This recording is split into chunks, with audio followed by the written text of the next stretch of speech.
बहुत दिन पहले की बात है। रामनगर के जंगल में दो बकरी रहते थे। वो दोनों बहुत अच्छे दोस्त थे। उनमें से एक बकरी का नाम था चिक्की और दूसरे का नाम था मिक्की। चिक्की सभी काम को बहुत अच्छी तरीके से करता था। वो बहुत ईमानदार भी था। लेकिन उसकी दोस्त मिक्की बहुत आलसी था।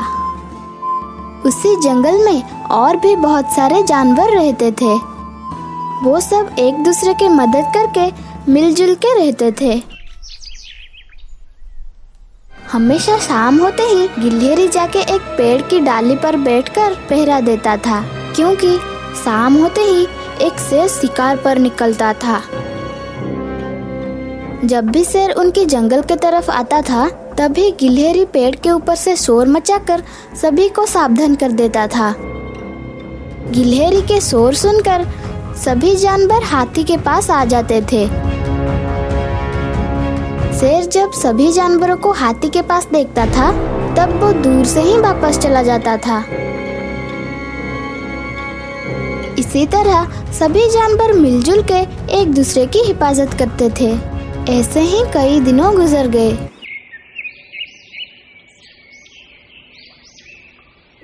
धीरे धीरे सर्दी का मौसम आ गया।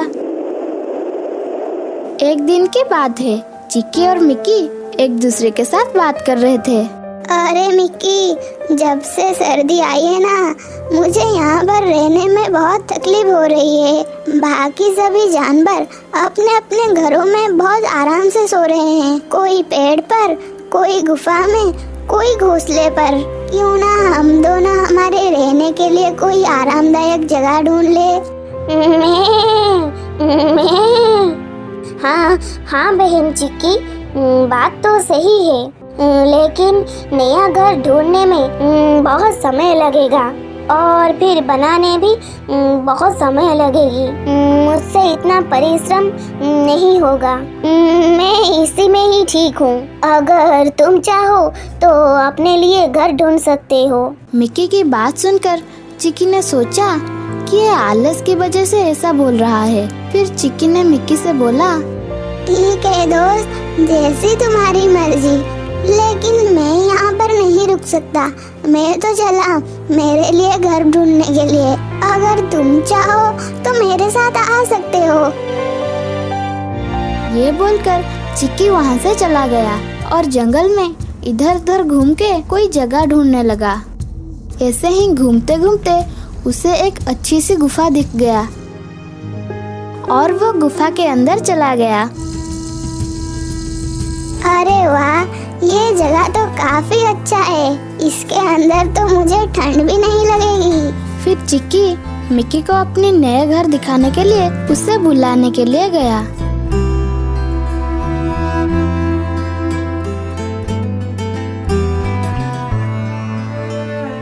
दोस्त चिक्की, तुमको तो बहुत अच्छा घर मिल गया, लेकिन इसमें सिर्फ एक ही रह सकता है क्योंकि ये जगह बहुत छोटा है। अब मेरा क्या होगा? मैं कहाँ जाऊँगा? मुझे तो ठंड में बहुत कष्ट होगी। अरे दोस्त, तुम परेशान क्यों हो रहे हो? हम दोनों मिलकर तुम्हारे लिए भी एक अच्छा सा घर ढूंढ लेंगे। मैं हूँ ना तुम्हारे साथ। चिक्की के बाद मिक्की को अच्छा नहीं लगा। उसे अपने लिए घर ढूंढने में अभी भी आलस आ रहा था। फिर वो वहाँ से चला गया। अगले दिन मिक्की ने एक योजना बनाई। वो दौड़ते दौड़ते जोर जोर से चिल्लाने लगी कि शेर उसके इलाके में घुस गया है और एक जानवर को भी अपना शिकार बना लिया है। मिक्की की शोर सुनकर जंगल के कुछ जानवर उसके पास पहुँचे। उन जानवरों के बीच उसका दोस्त चिक्की भी था।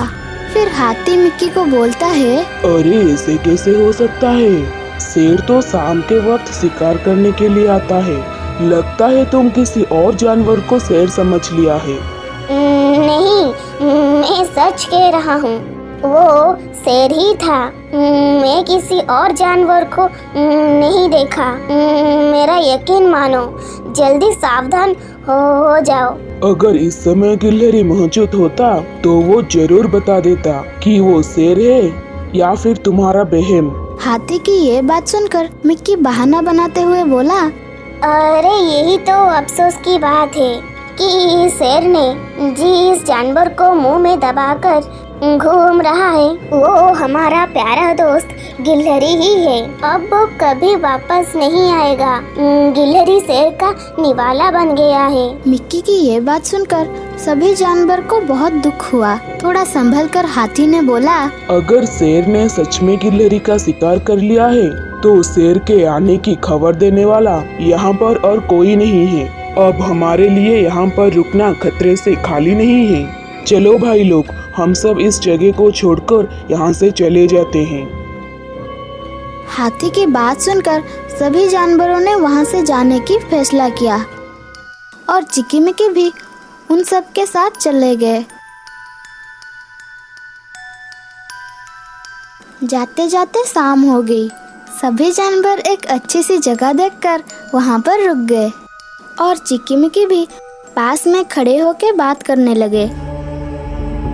चिक्की, तुमको तो यहाँ घास के ऊपर आराम से नींद आ जाएगी। अब मैं भी कहीं जगह देखकर सोने जा रहा हूँ। कल सुबह तुम कहीं जाना नहीं, मैं यहीं आकर तुमसे मिलूंगा। ठीक है मिक्की, थोड़ा संभल कर जाना, यहाँ पर बहुत खतरा है। उसके बाद मिक्की वहाँ से चला गया और चिक्की के ढूंढा हुआ घर में जाकर बैठ गया।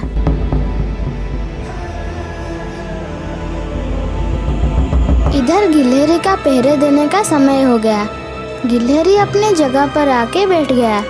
उसने देखा कि जंगल के सारे जानवर गायब हैं।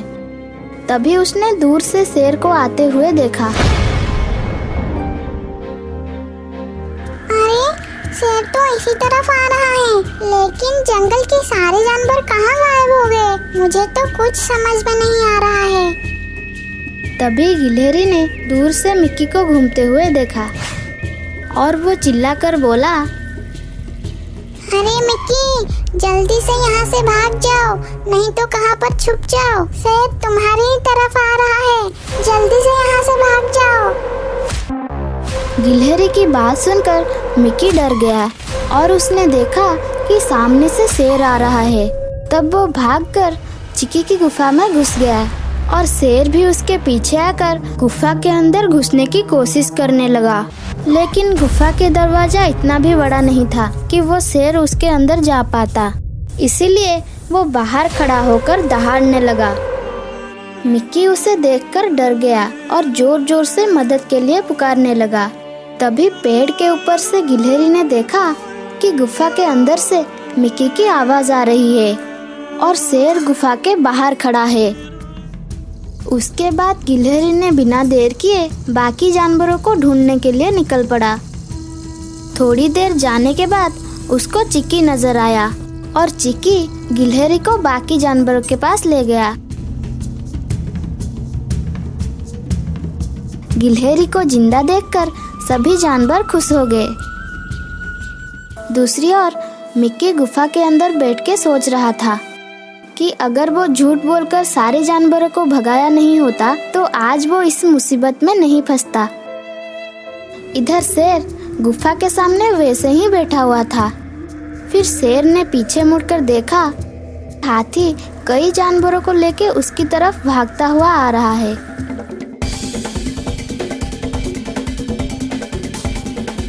हाथी ने शेर के पास पहुंचकर शेर को एक धक्का लगाया, जिससे शेर बहुत दूर जाके गिर पड़ा। सभी जानवरों को एक साथ देखकर शेर अपने इलाके की ओर भाग गया। थोड़ी देर बाद मिक्की गुफा से बाहर आया। चिक्की के साथ सारे जानवर उसे गुस्से भरे आंख में देखने लगे। तभी चिक्की ने बोला, क्या अब तुम सच बोलोगे कि क्यों हम सबको झूठ बोलकर जंगल से बाहर जाने के लिए मजबूर किया था? तुम्हारे इस झूठ की वजह से हम सभी का जान भी जा सकता था। तुमने ऐसा हरकत क्यों किया? चिक्की की गुस्से भरे बात सुनकर मिक्की ने उन लोगों को सब कुछ बता दिया और सबसे माफी भी मांगी। अगर तुम लोग सही समय पर नहीं आते तो वो शेर मेरी आखिरी सांस तक यहाँ बैठा रहता और इसी घर के अंदर ही मेरी मौत हो जाती। मैं वादा करता हूँ कि आज के बाद मैं कभी आलस नहीं करूँगा और ना ही अपने फायदे के लिए कभी झूठ बोलूँगा। मैं तुम लोगों के सामने हाथ जोड़कर माफी चाहता हूँ। माफ कर दो मुझे, फिर ऐसा कभी नहीं होगा। ठीक है मिक्की, अगर तुम आलस को छोड़कर मेहनत करने की वादा करते हो तो हम तुमको माफ करते हैं। ये घर तुम्हारी ही है मिक्की, अब से तुम यहीं पर रहना और मैं अपने लिए ऐसा ही एक घर बनाऊंगा। ये सब सुनकर बाकी सभी जानवर बहुत खुश हो गए और उसी दिन के बाद सभी जानवर वहाँ पर खुशी से रहने लगे।